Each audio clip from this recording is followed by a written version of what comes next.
നമുക്ക് ഇതേപോലെ ഒരു ബിസ്ക്കറ്റ് ഉണ്ടാക്കിയാലോ. നെയ്യോണ്ടാണ് കേട്ടോ, നല്ല സോഫ്റ്റ് ആയിട്ടും അടിപൊളിയായിട്ടും. അപ്പൊ ഇത് കാണാനായിട്ട് അപ്പൊ ഒന്ന് സബ്സ്ക്രൈബ് ചെയ്തേക്കണേ, മറക്കല്ലേ. ഇപ്പൊ നോക്കല്ലേ ഫുൾ വീഡിയോ.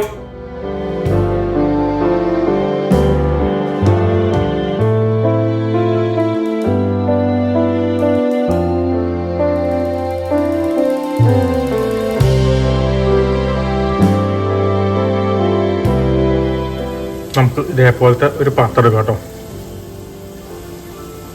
മൈദ, ഒരു പൊടിക്കുപ്പ്, പഞ്ചസാര പൊടിച്ചത്, കാർഡമം പൗഡർ, നമുക്കതൊന്ന് മിക്സ് ചെയ്യാം കേട്ടോ. ഗീ,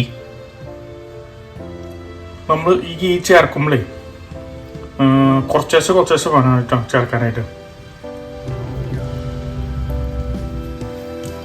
നമ്മളേ ഇത് ഡോ കുഴക്കണ പോലെ കുഴക്കരുത് കേട്ടോ. ഈ ഫിംഗറിന്റെ ഇടയിലിട്ട് ഇങ്ങനെ മിക്സ് ചെയ്യാനേ പാടുള്ളൂ കേട്ടോ. നമ്മളെ ചിലപ്പോൾ ഇച്ചിരി നെയ്യ് കുറച്ച് ചേർത്താൽ മതിയാവും. കാരണം നമ്മൾ ഏത് ഫ്ലവറാണ് ഉപയോഗിക്കുന്നത് അതിനനുസരിച്ചിരിക്കും. അപ്പൊ ചെറുതായിട്ടൊന്ന് ശ്രദ്ധിക്കാം. ഓക്കെ, അതിങ്ങനെ അത്യാവശ്യം ഇങ്ങനെ ഡൊയ്യായിട്ട് വരുന്നുണ്ട് കേട്ടോ. അതായത് ഇങ്ങനെ പിടിച്ചു കഴിഞ്ഞാൽ കിട്ടണം. ഓക്കെ, അങ്ങനെ കിട്ടണം, അങ്ങനെ ആയിരിക്കണം കേട്ടോ. നമുക്ക് പിന്നെ സ്മോൾ ബോളുകളാക്കി എടുക്കാം കേട്ടോ.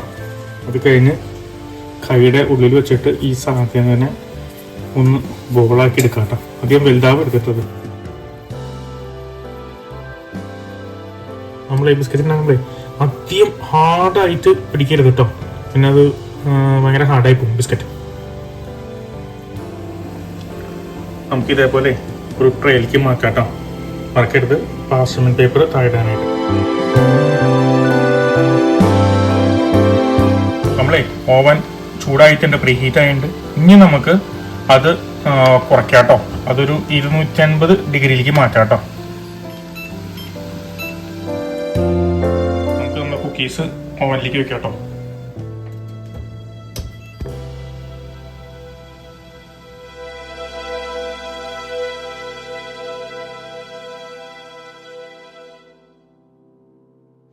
നിങ്ങൾ ഇതേപോലെ ക്രാക്കുകൾ കണ്ടു കഴിഞ്ഞാൽ സാധനം കുക്കായി നന്നിട്ട് അർത്ഥം. നിങ്ങൾക്ക് പുറത്തേക്ക് എടുക്കാം.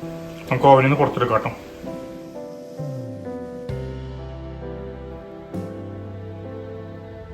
അല്ല, നെയ്യ് കൊണ്ടുള്ള ബിസ്ക്കറ്റ് നമുക്കൊന്ന് ടേസ്റ്റ് ചെയ്ത് നോക്കിയാലോ.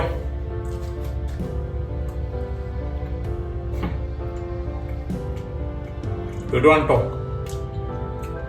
ആവശ്യത്തിന് മധുരം, അല്ല നെയ്യുടെ ഇതുണ്ട്, നല്ല സോഫ്റ്റ് ആണ്. നിങ്ങൾക്ക് ഈ റെസിപ്പി ഇഷ്ടമായെങ്കിൽ ഒന്ന് ട്രൈ ചെയ്ത് നോക്കണേ. ട്രൈ നോക്കിയിട്ട് ഇഷ്ടപ്പെട്ട ഒന്ന് ഷെയർ ചെയ്ത് കമന്റ് ചെയ്തേക്കണേ. നിങ്ങളുടെ കമന്റ്സ് ആണ് എൻ്റെ പ്രചോദനം. മറക്കല്ലേ. അപ്പൊ സബ്സ്ക്രൈബ് ബട്ടൺ ഞെക്കി എന്നെ ഒന്ന് പ്രോത്സാഹിപ്പിച്ചേക്കണേ. ബൈ.